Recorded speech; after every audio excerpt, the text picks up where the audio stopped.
Hi there, welcome to the End Times Guy. My name is Lee, and boy oh boy, aren't these the end times? It just feels, you can feel it all around you, a sense of things breaking down. Global economies are getting more and more shaky, more and more unreasonable. China has so much debt that they can't pay the interest, let alone even look at the principal. The US debt, Canadian debt, all over the world. Every country is so deeply in debt. And Bernie Sanders has decided why not cancel 1.6 trillion in student debt. That's how you buy votes. People will vote for their own advantage regardless of what they believe. And Bernie may very well buy his spot in the White House with hardworking Americans' tax dollars. It's shameful. It's a betrayal of the American people, but it's sure to drive out a lot of very self interested voters. And this, unfortunately, is the nature of Western politics. It's quite shocking and alarming. Here in Canada, people always vote, first of all, in literal ignorance of social issues. They're the last thing anyone even thinks about. And secondly, they always vote for whoever promises them the most benefits to themselves. Votes are bought all the time in Canada with promises. We have the worst prime minister Canada has ever seen, a social justice warrior who is destroying the country very, very rapidly. And yet, the average Canadian, if it doesn't affect them personally, they remain uninterested. Today, I want to talk a little bit about parenting because there is so much myth built up around what it means to be a parent and how to parent your children. And it goes from extremes of no discipline whatsoever to over the top discipline. A Christian book that received a lot of attention was a kind of a spare the rod and spoil the child diatribe, condoning basically brutality towards children. And all of this is just carnal understanding and overreaction, trying to fix problems with their own specific ideas. And really, this is the problem. The problem is the sick society we live in today. The very unhealthy, very depraved, sick society we live in today. The number one educator of the child is the parents. The role of the parent is to raise that child up in the way they should go. Bottom line, it's mom and dad's job. No one on the earth loves your children more than you do, or that's supposed to be the case. It isn't necessarily true in a lot of cases. But in a natural, healthy relationship, the children are always aware of their parents' love, and their parents are always trying to pour into their children to prepare them, especially in the ages of 1 to 6. That is the very foundation of the child's life. Naturally, the parents would be teaching their children all that they need to know in this period of time. Learning to trust in God, learning to be thankful to God, obeying your parents, all of these different things, that's taught in the first 6 years. And you can take a child who was raised poorly at the age of 7 or 8, and you'll never have real lasting success in training them in the right way to live. Those first 6 years, you're literally writing the operating system in that little body. Now you have to ask yourself, who is the most trustworthy person to do that? Is it an iPad? Is it a television? Is it a daycare center where your child becomes just another face in the crowd and a couple of people are doing their best to get through the day with as few tears as possible? So your child at that age is like a little sponge absorbing all of the things around it. And if that daycare is poorly run and they see anger, hostility, violence, that's all being written into their little hard drive. That is how they're learning to cope with the world around them, how they're learning to respond to others. The environment is so critical. Now, my children were at home with their parents for those first 6 years.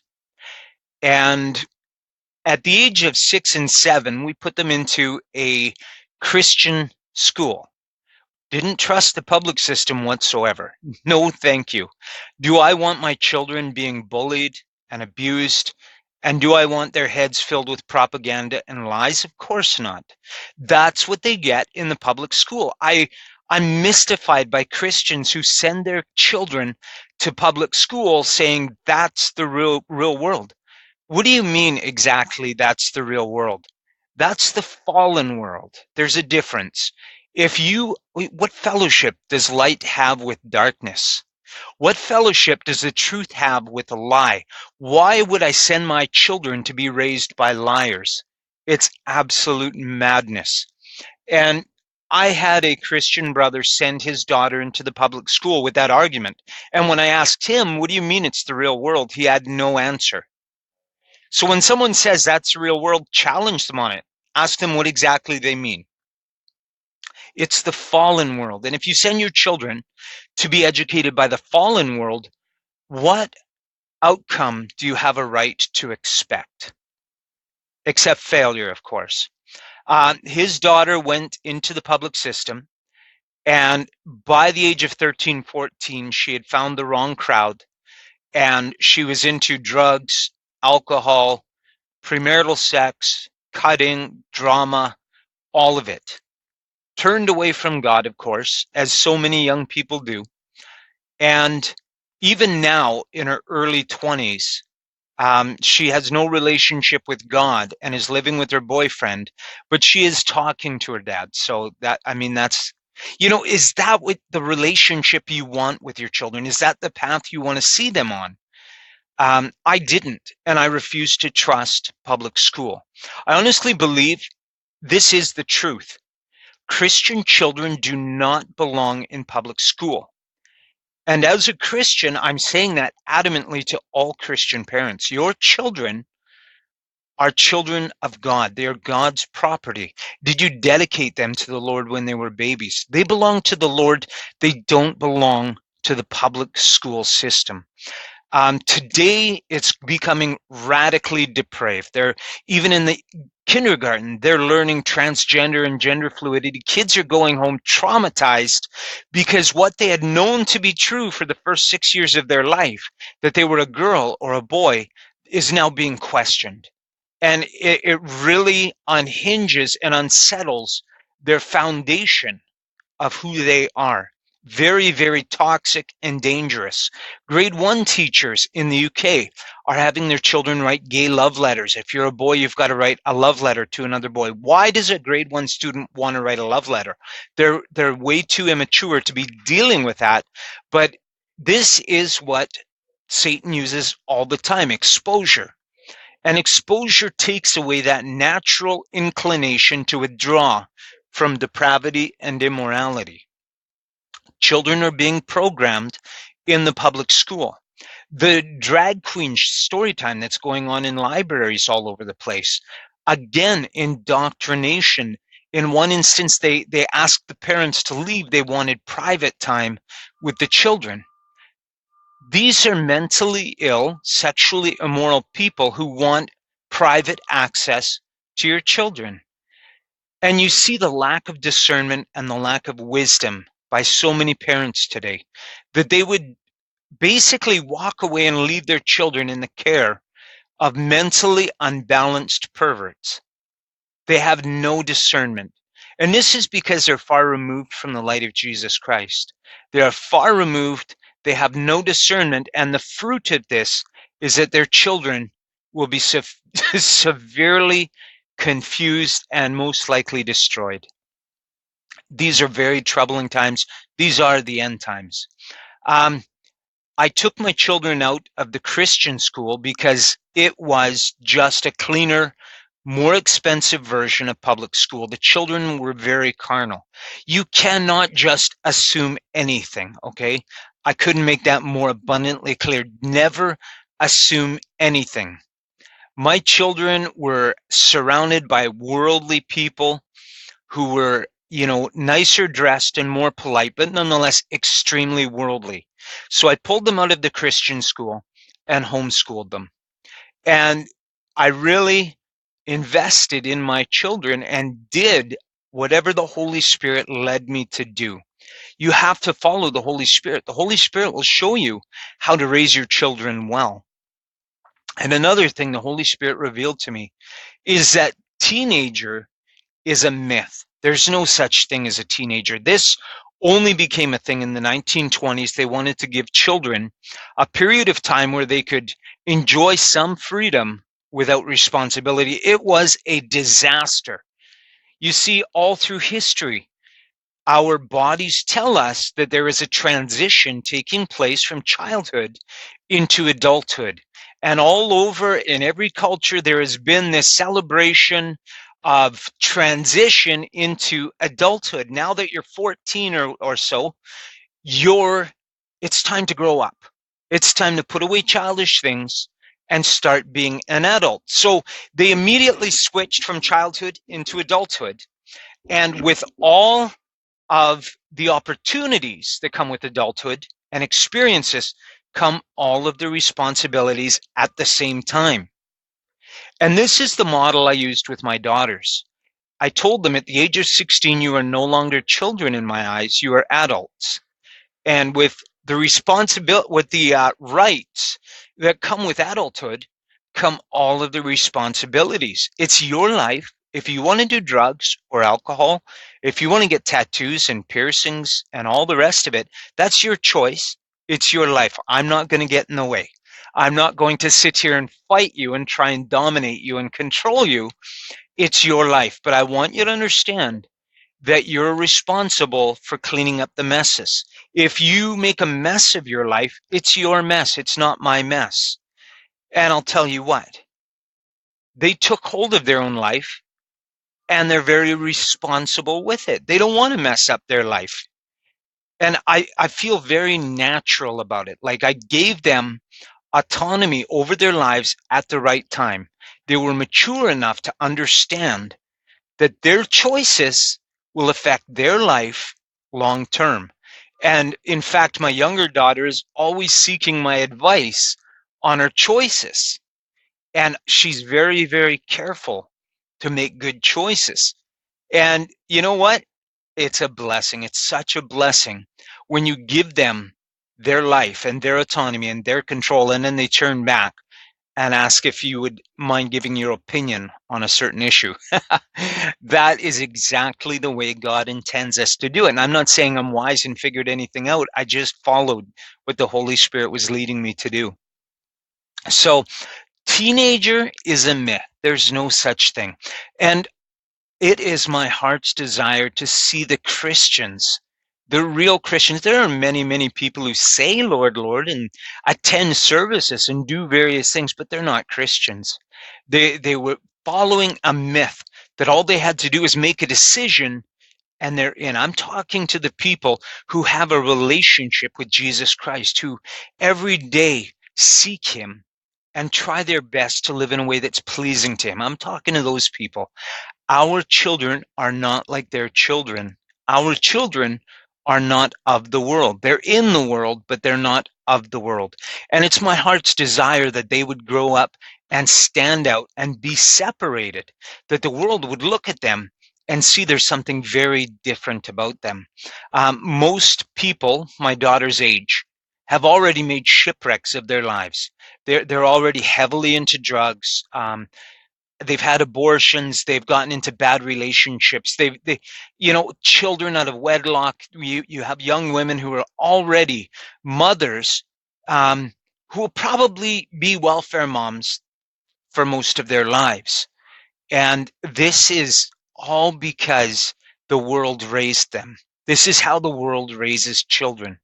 They screw up their lives and they take away their hope. They go into the public system and learn there is no God. You evolved. You're nothing but a random mutation.